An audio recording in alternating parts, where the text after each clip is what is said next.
श्री हरदास 19वां अध्याय एकादशी व्रत एवं द्वादशी व्रत। भगवान शंकर ने ब्रह्मापुत्र सनत कुमार से कहा, हे महामुने, श्रावण मास के दोनों पक्षों की एकादशी तिथि के दिन क्या करना चाहिए उसे सुनो। एकादशी व्रत के संबंध में मैंने आज तक किसी को कुछ नहीं बताया।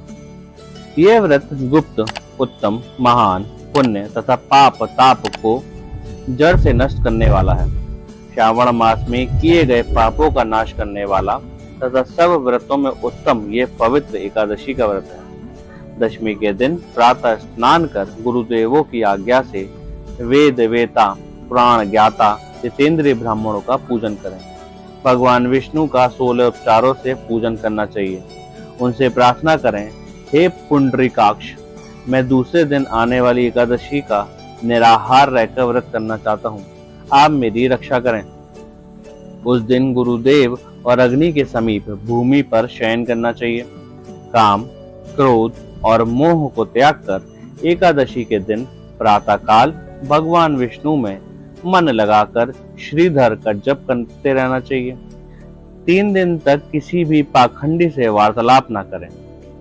केवल इतना करने मात्र से यह व्रत मोक्ष को प्रदान करने वाला बन जाता है। दोपहर के समय पंचगव्य लेकर नदी के जल में स्नान करना चाहिए। नदी ना हो तो कुएं के जल में गंगा जल मिलाकर स्नान करना चाहिए। भगवान सूर्य को नमस्कार करके भगवान विष्णु की शरण में जाकर वर्ण के अनुसार सब कार्य करके अपने घर को वापस लौट आना चाहिए। घर आने पर श्रद्धा तथा भक्ति पूर्वक भगवान विष्णु का अर्चन पुष्प, दीप, धूप आदि से करना चाहिए। रात को गीत, वाद तथा कथा सुनते हुए जागरण करना चाहिए। फिर कलश स्थापना कर पंचरत्न और स्वर्ण को कलश में डालकर सफेद चंदन से पूजा कर कलश को 2 सफेद कपड़ों से ढक देना चाहिए। देवेश की प्रतिमा शंख, चक्र तथा गदा से युक्त कर उसकी पूजा करनी चाहिए। इसके बाद द्वादशी के दिन प्रातः अहिक करके श्रीधर का जाप करना चाहिए। शंख, चक्र, गदा तथा पद्मधारी भगवान विष्णु की पूजा करके ब्राह्मण को सोने की दक्षिणा सहित कलश देना चाहिए। कलश के साथ मक्खन देना ना भूलें। भगवान श्रीधर, आप प्रसन्न होकर मुझे लक्ष्मी प्रदान करें, इस प्रकार उच्चारण कर श्रेष्ठ वेद पाठी ब्राह्मणों को भोजन कराकर अपनी सामर्थ्य के अनुसार उन्हें दक्षिणा देकर विदा करना चाहिए। अपने नौकरों को भोजन कराकर गौ को भूसा देकर स्वयं बंधु बांधवों सहित भोजन करना चाहिए। इस प्रकार शुक्ल पक्ष और कृष्ण पक्ष दोनों तिथियों के व्रतों का विधान एक समान है। शुक्ल पक्ष में श्रीधर और कृष्ण पक्ष में भगवान विष्णु जनार्दन कहे गए हैं। अब मैं तुम्हें द्वादशी के दिन भगवान विष्णु के निमित्त पवित्रारोपण के संबंध में बताता हूँ। हे तात, इसका अधिकारी कौन है, ये जान लेना भी आवश्यक है। ब्राह्मण, वैश्य, क्षत्रिय, शूद्र और स्वधर्म स्थित जनों को भक्ति द्वारा पवित्रारोपण करना चाहिए। स्त्रियों तथा शूद्रों को केवल नाम मात्र द्वारा श्री हरि का पूजन करना चाहिए। सतयुग में मणि का, त्रेता युग में स्वर्ण का, द्वापर में रेशमी तथा कलयुग में सूत द्वारा पवित्रा का निर्माण करना चाहिए।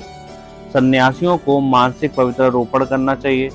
पवित्रा को बांस के पात्र में रखकर उसे साफ वस्त्र से ढककर भगवान श्रीधर के सम्मुख उसे रखकर कहना चाहिए, हे प्रभु, मैंने आपने क्रियालोपार्थ पवित्रा को ढका है। हे देव, मेरे काम में विघ्न ना हो। हे नाथ, आप मुझ पर दया करें, आपको मैं इस पवित्रता द्वारा प्रसन्न करना चाहता हूँ। हे देवेश, आज से लेकर वर्ष भर तक व्रत नाशक काम, क्रोध आदि ना हो। आप तब तक मेरी सुरक्षा करें जब तक मेरा व्रत पूर्ण हो। कलश पर बांस के पात्र में रखे पवित्रा की नम्रता पूर्वक इस प्रकार प्रार्थना करनी चाहिए, हे पवित्रता, 1 वर्ष तक किए अर्चन से प्रसन्न होकर आप विष्णु लोक से यहाँ आई हैं। अंततः आपको नमस्कार है। हे देव, विष्णु तेज से उत्पन्न रमणीय तथा पापनाशक, सब इच्छाओं के प्रदाता, आपके शरीर में पवित्रता को धारण करता हूँ। हे देवेश, हे पुराण पुरुषोत्तम, आप मेरे द्वारा आमंत्रित है, अंततः आपका पूजन करता हूँ। आपको नमस्कार है। हे देव, कल प्रातः आपके निमित्त इस पवित्रा को अर्पण करूंगा। इसके बाद पुष्पांजलि देकर रात्रि में जागरण करना चाहिए।